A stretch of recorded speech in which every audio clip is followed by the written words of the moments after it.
We are now deep into the NFL regular season, and honestly, I don't really know what teams are that good anymore, and that's what makes this sport the most exciting. Welcome back to First and Gold, and I'm going to let you know all the details that you missed from Week 6 of the 2025 NFL season. Let's do it and roll the intro. Casey Karate Kid with the arrow head chop. Nobody can touch us when it's lonely at the top. And speaking of not knowing which teams are good, let's start with the Thursday night football game at MetLife. The Giants come out on top 34-17, where it looks like a new duo in Jackson Dart and Cam Skattebo are finally emerging. Some swagger. No, I don't mean the fake Tommy DeVito swagger that was 2 years ago, but actual swagger is coming out of this city finally, and they have things to look forward to. As Cam Skattebo had over 100 total yards and 3 touchdowns, as Jackson Dart also complimentary football, 250 yards and 2 touchdowns for the Eagles. It feels like this has been happening the last 3 seasons. They have now hit their signature crossing roads point, where 2 years ago they started 10-1 and then they started collapsing, and at that moment you kind of felt the vibe shift for the team, and before you know it, they lost in the wild card round. Their season was over. Last year they almost lost to the Browns in Week 5 after starting 2-2. And then after that, it was pretty much lights out. They went ahead and won the Super Bowl. And now this year, they started 4-0 while having kind of shaky wins so far. Then lost 2 straight. So now going into Week 7, they hit another crossroads. And now it's time to ask ourselves, are the Eagles legit? Or are they going to have another 2023-like collapse? I guess we'll see. But man, that was a crazy, unexpected game as we move to the London game. Look, a clock. We don't have that in America. Jets Broncos. Yeah, usually when it comes to London, you should take the under. And not just with London, but with Jets Broncos, as 4 of the 5 last matchups between these two teams have hit the under. And this one was ugly. 13-11 is just one of the worst scores you can think of for a game that you're forced to wake up, especially if you're on the West Coast. You got to wake up at 6:30 a.m. to watch this game of all games. I complained last week about having to wake up to watch Carson Wentz play football. I'm sorry. Carson Wentz, forgive me, I was wrong, because Justin Fields versus Bo Nix is 100 times worse. Justin Fields this season has now had 2 games already. It's mid-October, with under 50 passing yards. And if you count the sacks in this game, the yardage lost from sacks, he is -10 net passing yards, which is honestly one of the worst games I've ever seen out of any quarterback. He took 9 sacks. And all of this, funny enough, when you look at the stat sheet through 6 weeks, he still has 0 interceptions, which makes no sense. I'm still on London time. Does that count? All right, next up is a game that a lot of people were looking forward to. Jags-Seahawks in Jacksonville. The Seahawks come out on top, move to 4-2 as the Jags fall to 4-2 as well. And the game was 20-12, so a pretty close one. But the main difference in this game is the Seahawks had a better pass rush, less penalties, and more explosive plays. Speaking of, Jackson Smith and Jigba, honestly, top 5, maybe even top 3 wide receiver this year. And don't forget, just because he was stuffed behind guys like DK Metcalf and Tyler Lockett his first 2 seasons, he was a major wide receiver coming out of college, Ohio State to be exact, in 2023. So it's good to see that he is finally getting his accolades and becoming that superstar. As for the Jags, they didn't have a terrible performance, but it kind of felt like a trap game coming off of one of their biggest regular season dubs in franchise history, honestly, against the Chiefs. I'm a Chiefs fan, so, I get it. That was their Super Bowl. But look, overall, the good news is Brian Thomas Jr. finally looks like he's emerging back to what he was last year. He could have had another touchdown, but you can thank Travis Hunter for that terrible penalty that brought it back. And yeah, the Jags just made more mistakes than the Seahawks. The Seahawks have probably one of the most underrated defenses in the NFL. And they moved to 4-2 as we move to our next game. Chargers-Dolphins in Miami. You can say what you want about this game. I personally already knew they lost it when they didn't match the Chargers jerseys, where they were the powdered blue with yellow pants, with their aqua pants.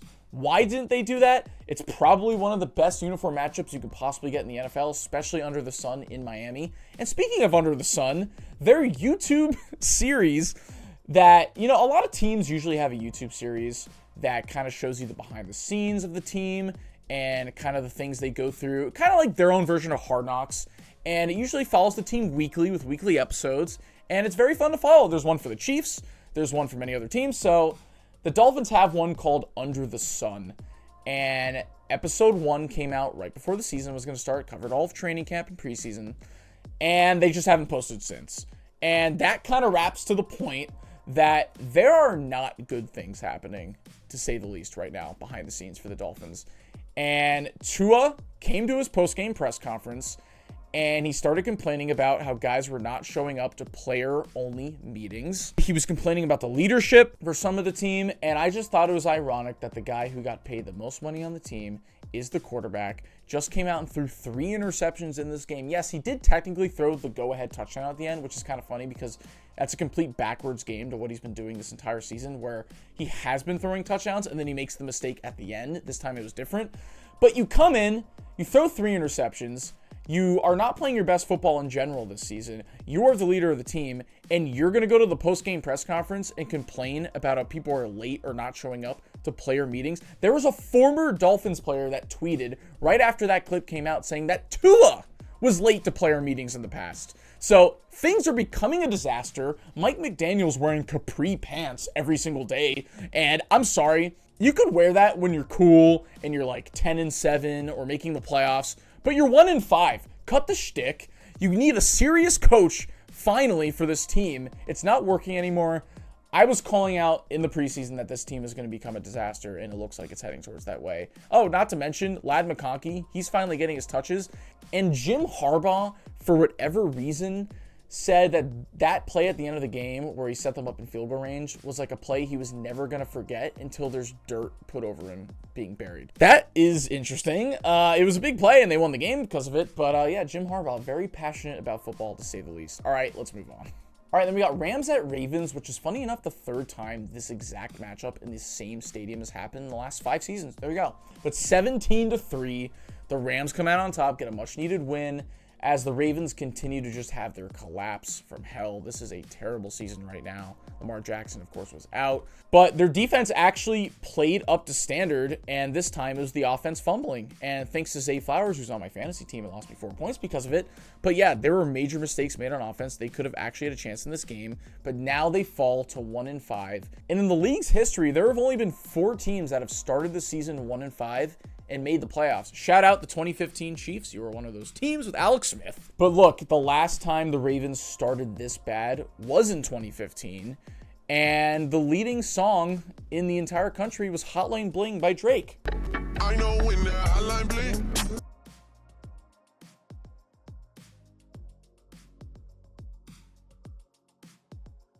They have a much-needed bye week coming up here next week, and then Lamar comes back. We'll see what happens the rest of the season. It should be very interesting, as the Rams also have a bit of a hit to their offense. Puka Nacua, ankle injury. We'll see how many weeks he misses, but that one stinks because he's just one of the best players in the NFL, but he can't stop getting injured, and that's what scares me. But overall, good win for the Rams as we move on. All right, and then Colts-Cardinals. The Colts pull out another victory, 31-27, and the Colts have moved to the #1 seed in the AFC. If you would have told me that 2 months ago, I don't know what I would have said. I mean, I know what I would have said. You're crazy because I picked them to go 6-11 in my preseason standings. So there you go. Yeah, with the Cardinals, once again, another tough loss. This is their 4th loss this season, all by combined 9 points. And when it usually happens in those margins, it's a much bigger issue surrounding the coaching. So Jonathan Gannon, his seat is getting much warmer by the week. For the Colts, however, Seth Erskines, shout out. He goes by Blue-Eyed Seth on Instagram. If you guys don't know him, he sings a different anthem every single week. This is our Colts, this is our team, we bleed blue. This is our Colts, whether win or lose, we love them. And I just want to shout him out because good for him, man. Like, he must be having the best time this season. And, you know, if there's one team I don't mind being that good from the AFC South, it actually is the Colts. It's usually the Colts or the Jags. I like both of those teams, so shout out Seth Erskines as the Colts move to 5-1 and are somehow one of the best teams in the NFL. All right, and then the Panthers beat the Cowboys 30-27 in a shootout. At this point, we just have to expect the Cowboys to be the new 2024 Bengals as Dak Prescott scratches and claws to try to play like an MVP, even though it's not going to count because they probably won't end up making the playoffs due to their defense. But shout out Bryce Young, 2 wins in a row now. They've won all their games at home this season.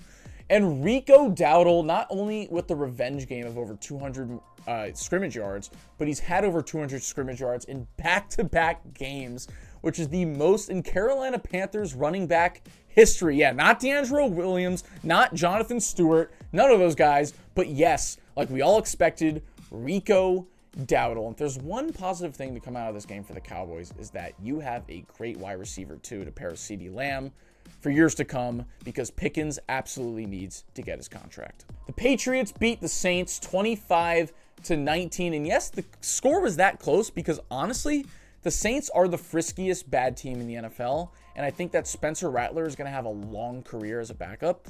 Now, speaking of Drake May, on the other side, he is emerging as we speak. He had his coming out game last week. I think genuinely he's playing like a top 10 quarterback this season. He had another 3 touchdowns in this one. They have a very easy schedule coming up. The Bills just lost to the Falcons. So overall, it's unexpected, but I think the Patriots actually have a shot here to win the NFC East, which is not something I thought really anybody would say, but shout out to Drake May, who is emerging as a great talent at quarterback. All right, Steelers 23, Browns 9, Dylan Gabriel's first start. I mean, he was throwing it backwards at some point in this game. He had over 50 attempts. They only put up 9 points. They took 6 sacks as the Steelers only allowed 0 sacks. Rodgers keeps continuing to take care of the ball and doing what he does best. The only thing I'll say coming out of this game is I checked the Steelers Instagram page, and I've already seen some brain rot type posts from them in the past, but the one they posted after beating the Browns in this one might have topped it all.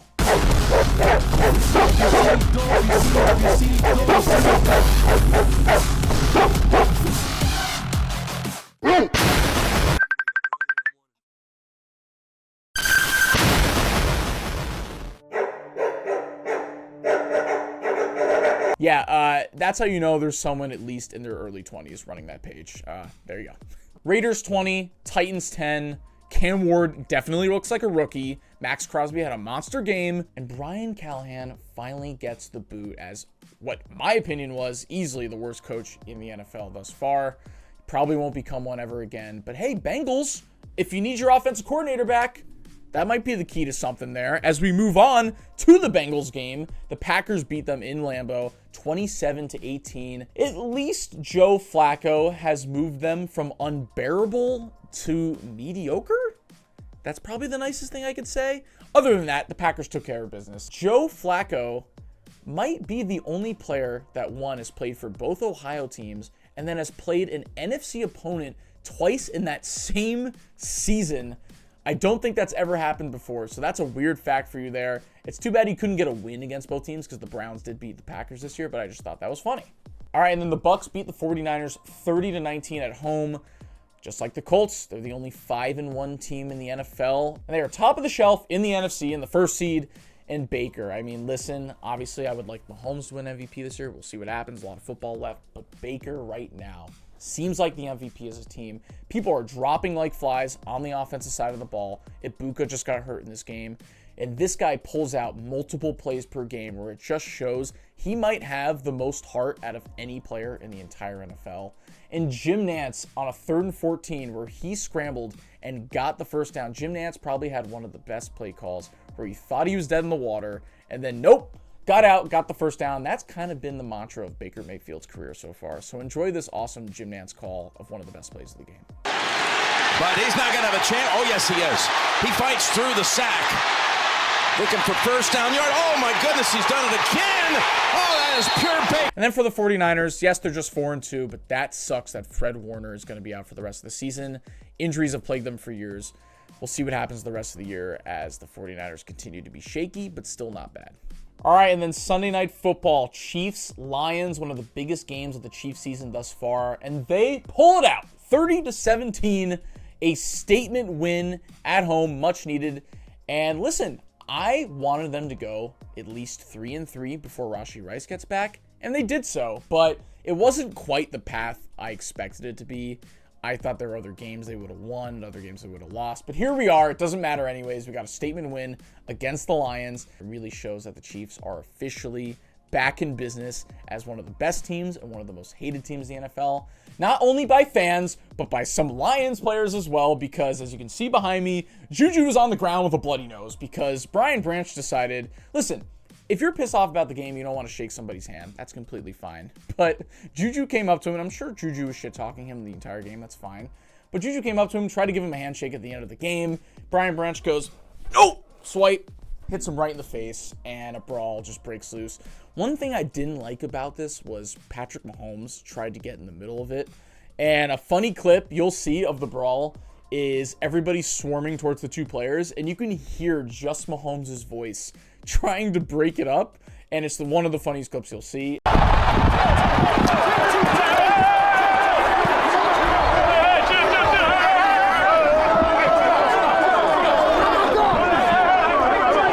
I don't like him getting in the middle of that, though. I don't want to get hurt. I don't want anybody to get hurt, obviously. But it's not like the Lions have had a frustrating season.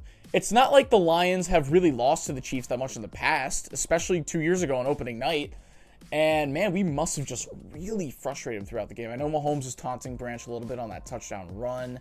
He's getting his confidence. He's getting his swagger back. So, you know what? What I like the most is the Chiefs are having fun again. They're getting swagger. And now we're going into a stretch of the season with Rashee Rice. And the Chiefs have averaged 31 points a game on offense of the last 3 games, and that's without Rice. So I think it's starting to be a wake-up call for the rest of the NFL as the Lions then fall to 4-2, and they got a big one against the Bucs next week, so we'll see what happens. As we finally move to the Monday night doubleheader, these games were actually not terrible. The first one was Bills-Falcons in Atlanta. Fun fact, Josh Allen has only one stadium left to play in because now he's been to Atlanta, and that is Levi Stadium, which is host of this Super Bowl this year. So I'm hoping that he doesn't get to cross that off this year, but just a fun fact. Even funner fact, they lost the game. So 24-14, the Falcons, kind of like the Jaguars last week, get one of their biggest wins in regular season history, or at least in recent history. People are going all the way online right now saying that Josh Allen is overrated. People are surprisingly turning on him after, people love Josh Allen for years. I just think it's more or less right now about their defense. And once again, even though they're still the scariest opponent for the Chiefs come playoff time, they just haven't changed that much about their team going into this season. Now, are they still going to win 12-plus games? Yes, I believe so. They have a very easy schedule as well. This is the second time this season for the Falcons that their guys that they've been building on their offensive roster for the last 3-4 seasons are finally all coming together and putting on a show, and that's exactly what they did, especially in the first half of this game. So overall, a big win for the Falcons. They were kind of up and down, kind of random this year. And the fact that they had a chance at home in primetime against Buffalo to kind of showcase what they're made of, that was huge for them. As we now move to the final game of this episode, Bears-Commanders, the rematch of the Hail Mary game from last year. And guess who actually, this is how you know the season is just flipped on its head upside down. The Bears actually orchestrated a game-winning drive at the end and kicked a game-winning field goal to get revenge from last season with Jake Moody, of all kickers. I mean, that's how you know the Bears are still a terrible organization, is the fact that they signed Jake Moody as their kicker in a game outdoors in the rain. And yes, he did end up winning the game, so it was a good signing, I guess. But before that, it would have seemed bad. But yeah, I mean, the Commanders, the turnovers were an issue. Some of it was Jaden Daniels, some of it was just the weather. But the fact that the Bears have quietly been winning games now and capitalizing on other teams' mistakes means that week by week, they're slightly getting better. I still don't fully trust them because they are the Bears. 3-2, that's huge. Caleb has been improving a little bit every single week. And the Commanders are the 12th seed in the NFC right now, and they kind of need to step it up and start winning some games. So that's very interesting to see. Maybe a turning point in both of their seasons, kind of like last year in Week 8, but we'll find out in the many weeks to come. And guys, there you go. That was your recap of Week 6 of the 2025 NFL season. I had a lot of fun watching this weekend. I can't wait for the rest of the season. And guys, if you can't wait to watch more content from us, don't forget to like and subscribe. Go check out the channel. And we also have an Instagram and TikTok at First and Gold. Comment down below your favorite moment from this week of the NFL. I'm your host, Sam Gold. We'll see you guys next episode. Goodbye.